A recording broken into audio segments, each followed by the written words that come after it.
Hello, and welcome to We Talk About Sports Stuff. Today, we're going to talk about even more sports stuff.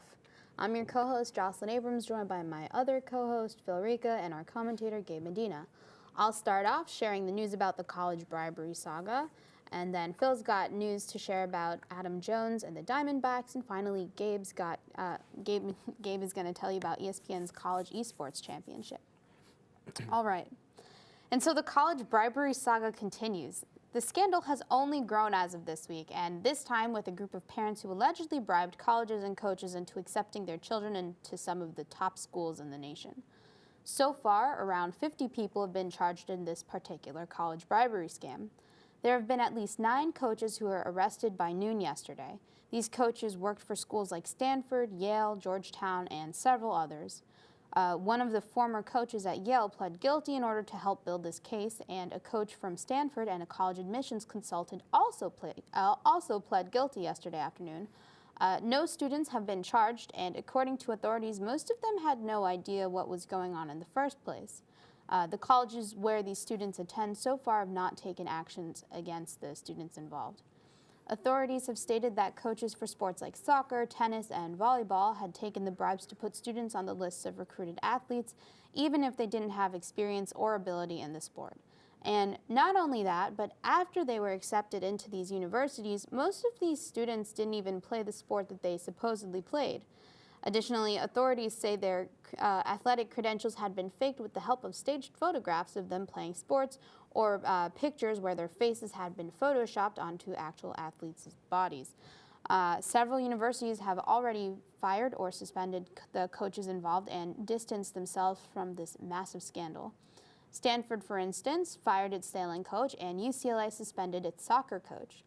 Some cases are particularly noteworthy, involving several well-known celebrities and actors, and one of them, Lori Loughlin and her husband, allegedly bribed USC to have their 2 daughters labeled as recruits to their crew team.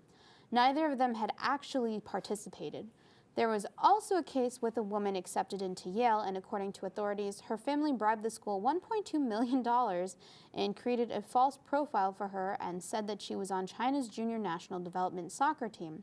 Prosecutors say that the coach for Yale, Rudolph Meredith, accepted $400,000, even though he knew that the student never played competitive soccer.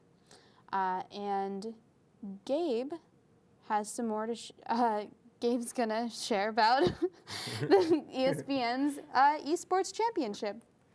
ESPN recently stepped into the world of esports by announcing their Collegiate Esports Championship. This is honestly amazing news because the world of esports is growing more and more as the years go by, and it's fun to see ESPN embracing this. Now, ESPN has said that hundreds of colleges around the nation will be competing against each other to get a spot at the semifinals later this year. Some colleges around the U.S. have been creating esports varsity teams like Cornell and Becker College. John Lasker, the vice president of the digital media programming at ESPN, has said that they are proud to be providing a platform for national exposure. This will then help the already existing esports teams like Team SoloMid, Cloud9, and Fnatic scout for new members to represent them at other various tournaments. That exposure can also attract these teams to ESPN at the same time to expand the world of esports. This kind of boost can help esports be seen in the same regard as the Super Bowl or the World Series. As for the games chosen for this championship, I feel a few of them are pretty good choices.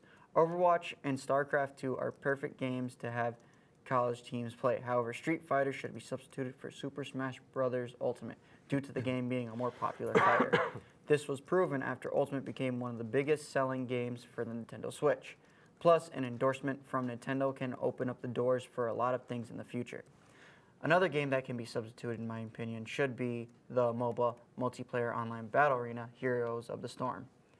League of Legends would have been a better choice due to the championship using the other Blizzard title, Overwatch. Having 2 games from the same company is good, but having one from a variety of companies would be more beneficial. That would help ESPN branch out to companies that promote certain video games. It can also mean sponsorships from companies like Alienware and Turtle Beach that make gaming products like headsets, keyboards, and mouses for gaming tournaments. I will be looking forward for the championship in the near future because it'll be a big step for the gaming world. I can imagine now when a kid is talking about what they want to be in the future, they'll be able to say pro gamer. The championship will be on May 10th to the 12th at Comic Palooza in Houston, Texas. Phil? That's pretty interesting, honestly. I've never really, well, no, I'm lying. I was kind of a gamer back in middle school, high school. I was really into Pokemon though. I was more of a Nintendo guy, if anything. Yeah. Big into Smash Brothers, Melee, especially Melee, because that's all I really had. Yeah, that's I like had Melee, definitely one of the big ones. I had Pokemon Stadium. That game was great. But yeah, so I don't know if you guys like baseball, but Yeah, I do. Yeah. okay, cool. So Steve Gilbert of MLB.com reported that outfielder Adam Jones, formerly of the Baltimore Orioles, is now playing for the Arizona Diamondbacks. And the 33-year-old Jones was ready to move on from an off-season slump, one in which he didn't receive a single offer to play for a team until Arizona came calling with a one-year, $3 million deal that included $2 million in incentives. It feels great, to be honest with you, to come into a clubhouse again and to don the team colors, Jones is quoted as saying. Jones, who makes his home in San Diego, is familiar with the Phoenix area because they're literally right next to each other, which is pretty cool. He's familiar with the area because his mom lives there.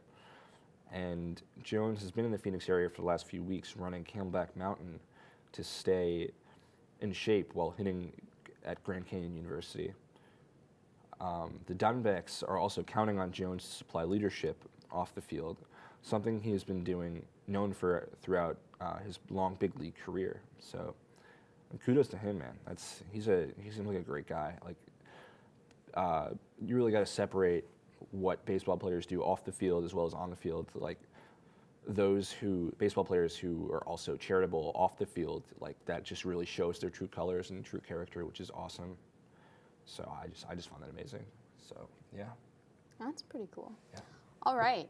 And so on behalf of Phil Rica and Gabe Medina, I'm Jocelyn Abrams. Thanks for joining us today on We Talk About Sports Stuff. You can be sure we'll talk about more sports stuff next time. Bye. See you later.